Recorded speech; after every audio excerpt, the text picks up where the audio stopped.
एक घने जंगल में 3 शेर रहते थे। एक सफेद और बाकी के 2 साधारण। तीनों भाई थे। तीनों बहुत ही जालिम और निर्दयी थे। तीनों मिलकर जंगल पर राज करते थे। तीनों किसी पर भी रहम नहीं करते थे। जब मन चाहा तब किसी भी जानवर को अपना शिकार बना लेते थे और मजे करते थे। जंगल के सारे जानवर इनसे बहुत ही डरे हुए थे।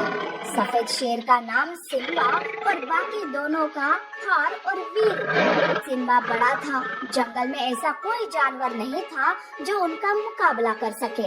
एक दिन उस जंगल में हाथी और लोमड़ी बातें करते रहते हैं कि तभी वहाँ पास के जंगल से एक बाघ आता है। बाघ हाथी और लोमड़ी से कुछ बोलता है। तब हाथी कहती है, तुम एक अच्छा काम कर रहे हो। हम दोनों तुम्हारा साथ जरूर देंगे, पर इसमें बहुत खतरा है, जान भी जा सकती है।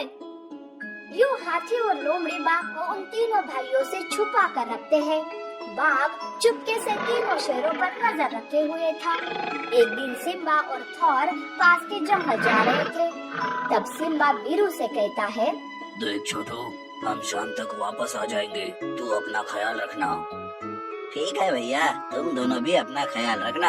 यूँ सिम्बा और थॉर वहाँ से निकल जाते हैं। ये सब दूर खड़ा बाघ देख रहा था। कुछ देर बाद बाघ चुपके से वीरू की गुफा के पास जाता है। वीरू सो रहा था। ये देख बाघ चुपके से उसके खाने में जहर मिला देता है और वहाँ से वो चला जाता है। इस बात से अनजान वीरू वो जहर वाला खाना खा लेता है और वो मर जाता है। बाघ और हाथी मरे हुए वीरू को वहाँ से हटा देते हैं। शाम को जब सिम्बा और थॉर वीरू के पास आते हैं तो वीरू अपनी गुफा में नहीं था। अरे ये कहाँ चला गया? लगता है कहीं टहलने गया है। वैसे मैं बहुत थका हूँ, जाकर आराम करता हूँ। हाँ भैया, मैं भी। यूँ वो दोनों अपनी अपनी गुफा में चले जाते हैं। अगले दिन सुबह थॉर वीरू से मिलने उसकी गुफा के पास जाता है। वहाँ पहले से ही सिम्बा खड़ा हुआ था। तब थॉर सिम्बा से पूछता है, अरे भैया, आप बाहर क्यों खड़े हो? वीरू कहाँ है? मैं अभी अभी आया हूँ। वीरू अपनी गुफा में नहीं है। मैं सोच रहा था कि वो तुम्हारे साथ है। नहीं भैया, मैं अभी अभी आया हूँ। वैसे वीरू कहाँ गया? बिना बताए तो वो कहीं नहीं जाता। ठीक है, चलो देखते हैं। तुम इस दिशा में जाओ, मैं उस दिशा में जाता हूँ। यूँ वो दोनों अलग अलग दिशाओं में वीरू को ढूंढने निकलते हैं। यूँ ढूंढते ढूंढते थॉर बहुत दूर चला जाता है। वो थक कर एक पेड़ के नीचे खड़ा हो जाता है। ये देख कुछ दूर पर खड़े हिरन और लोमड़ी एक दूसरे से कहने लगते हैं, अरे सिम्बा शेर कितना जालिम है। जितना वो सफेद है उतना ही उसका मन काला है। उसने अपने छोटे भाई वीरू को मार दिया। अब थॉर की बारी है। वो चाहता है कि वो जंगल पर अकेले राज करे। अरे ये तुम क्या कह रही हो? क्या ये सब सच है? लोमड़ी कुछ कहने ही वाली थी कि थॉर ये सब सुन लेता है और गुस्से से दहाड़ मारते हुए लोमड़ी के सामने आता है। अरे ओ लोमड़ी, क्या बकवास कर रही है? तू जानती भी है कि तू किसके बारे में बात कर रही है? लोमड़ी डरते हुए कहती है, कल रात मैंने अपनी आंखों से देखा।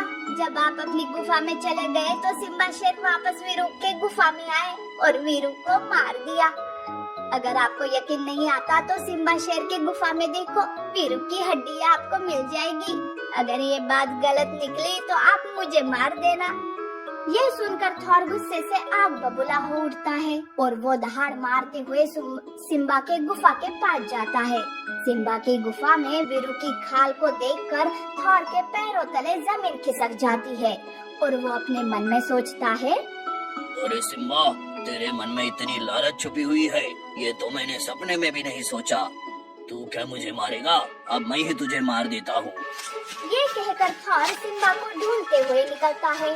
इधर सिम्बा को भी थॉर के खिलाफ भड़का देते हैं। सिम्बा को थॉर की गुफा में वीरू की हड्डियां मिलती हैं। यूँ वो बदले की भावना में एक दूसरे के सामने आते हैं और एक दूसरे से लड़ने लगते हैं। उनकी लड़ाई खतरनाक मोड़ लेती है और वो एक दूसरे को मार डालते हैं। ये देख बाकी के सारे जानवर खुश हो जाते हैं। तब बाघ कहता है, माँ, बाबूजी, आज जाकर मेरा वचन पूरा हुआ। मैंने इन जालिम भाइयों से इस जंगल को आजाद कर दिया। अरे पिछली बार तो तुमने सिर्फ इस जंगल को बचाने की बात की थी, अब ये वचन कैसा? कौन हो तुम? मेरे पिताजी इस जंगल के राजा थे। उनके राज्य में इस जंगल में सिर्फ खुशियाँ ही खुशियाँ थी। फिर अचानक एक दिन ना जाने कहां से ये तीनों भाई आ गए और मेरी माँ और पिताजी को धोखे से मार दिया।